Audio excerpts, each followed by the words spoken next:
Det, der vil blive præsenteret nu, er en historie skrevet af Herman Bang i 1887, der hedder Den sidste balkjole. Her er der blevet stillet en lang række spørgsmål, 5 i alt, med en lang række underspørgsmål, der så skal besvares.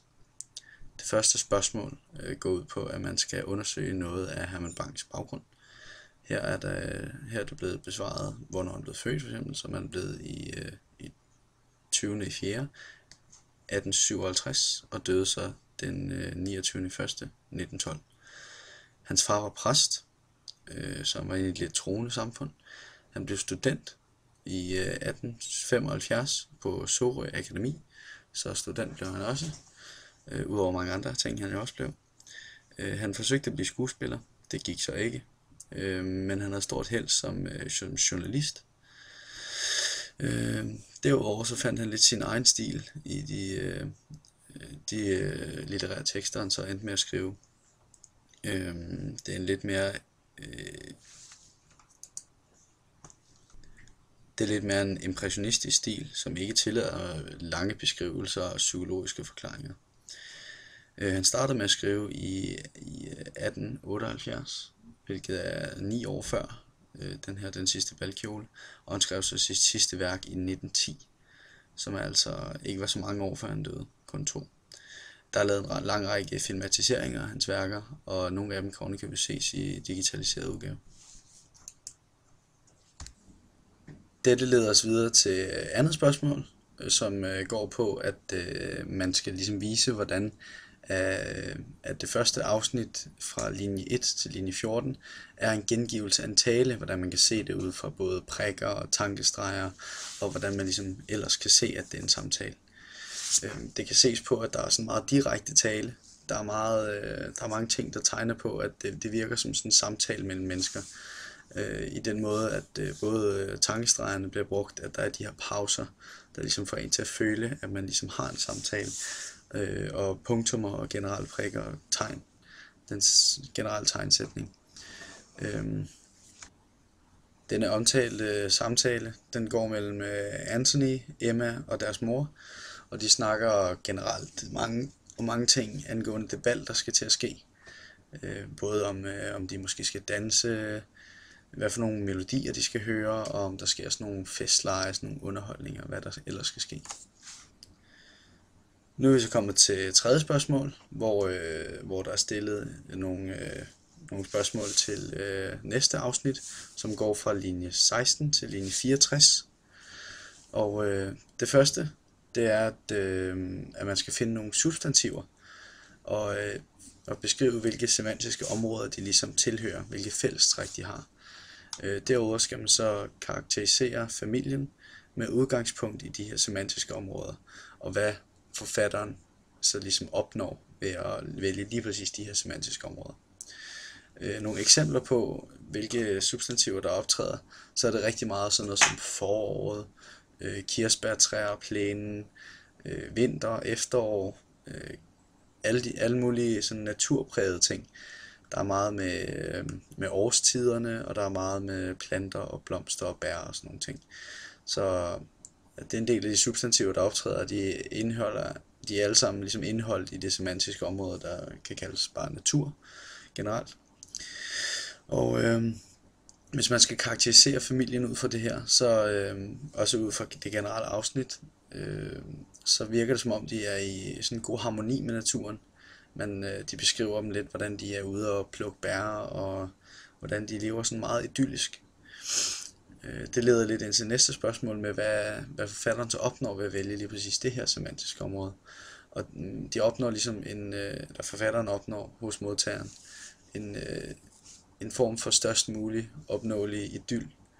At det idyll, der optræder i det her afsnit, det er virkelig, man er i god symbiose med den natur, man omgiver sig i. Vi befinder os stadig i spørgsmål 3, men i nederste del spørgsmål. Her er det fra linje 49 til 54, hvor der sker et vendepunkt i historien. Man skal finde lige præcis det ord, som markerer, at nu sker der den her vending i historien. Og så hvordan Emma reagerer på den nyhed, der sker. Hvorfor, og hvordan det ændrer hendes fremtid. Afsnittet starter, som det kan ses, med med ordet så. Det får læseren til at gøre sig klar på, at nu sker der altså nogle nye ting i historien. Det er ligesom sådan en styrke i sætningen, der virkelig udtrykker, at nu sker der noget. Det der foregår, altså hvad det nyheden er i afsnittet, det er, at Otto er blevet forlovet. Det er reaktionen på, altså hvordan Emma reagerer på det, det er, at hun bliver forfærdeligt ked af det. Og lige så snart hun forlader hele selskabet og sådan nogle ting, så begynder hun at græde. Og det der virkelig kendetegner, hvad der så ændrer hendes fremtid. Nu, før da det handlede mere om Emma, så handler det nu bare om Anthony, og Emma, hun var bare ligesom til stede. Det var ikke hende, der var midtpunktet mere, eller bare betød lige så meget som Anthony. Nu er det kun Anthony. Nu er vi så nået til 4. spørgsmål, som er nogle spørgsmål angående afsnittet fra linje 66 til linje 78. Her skal man kigge på direkte tale, hvem der taler og hvad der bliver sagt, og så dækket direkte tale, og hvem der taler og hvad der bliver sagt. Og det sker i nogle af personerne i historiens samtaler, der bliver gengivet i det afsnit. Første eksempel, det er dækket direkte tale, og det er det, fordi at først så tror man lige, at det er fortælleren, der snakker, men så finder man senere ud af, at det faktisk er nogen fra historien, der snakker. Og i det her tilfælde er det så familien, der snakker om Anthony. Eksemplet er fra linje 69, og lyder: ja, når den lille får hus og hjem, og når den lille gifter sig.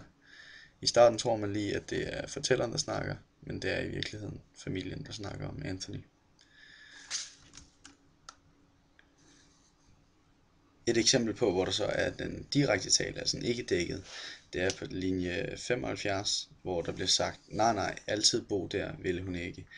En mand gifte sig ikke med hele familien, men i ferierne ville hun komme. Her er det Emma, der taler, og det er direkte tale, da man helt fra starten altså ikke er i tvivl om, at det er hende, der taler, og ikke forfatteren eller nogen anden. Så er vi kommet til 5. og sidste spørgsmål, som lyder på, at man skal læse det sidste afsnit i hele den sidste balkjole, som går fra linje 80 til linje 109, hvor vi så skal svare på spørgsmålet: hvad sker der i sidste 4 afsnit, og hvordan slutter novellen så? Karakteriser doktorfruen ud fra hendes sprog og brugen af tegnsætning i linje 86 til 100.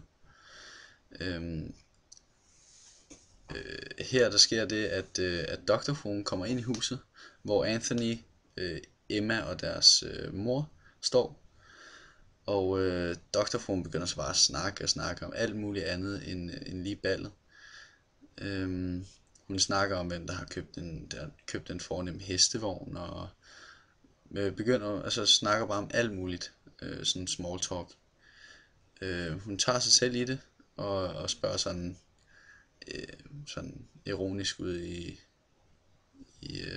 rummet: Gud, står jeg her og snakker? Som om at hun ikke rigtig selv havde opdaget, hun bare snakker derudad. Herefter siger hun så til alle de 3 andre, altså Emma, Anthony og moren, at de alle sammen er inviteret til dans hos hende. Her følger Emma og moren følger så doktorfruen ud, og Anthony bliver stående inde i stuen. Lidt efter så går hun ind i sit sovekammer, hvor hendes kjole står. Her begynder hun så at græde meget, og da hun indser, at hendes ungdom nu er forbi. Så kommer det næste spørgsmål, hvor man skal karakterisere doktorfruen og hendes sprog ud fra brugen af tegnsætning. Man kan virkelig se i tegnsætningen, at hun er sådan en rigtig snakchatol. Det kommer også meget til udtryk i, altså, hvor meget hun snakker, og hvor mange linjer der står og sådan nogle ting. Men det ses rigtig meget i tegnsætningssprogen og sådan noget. Hun snakker sådan om meget overfladiske ting.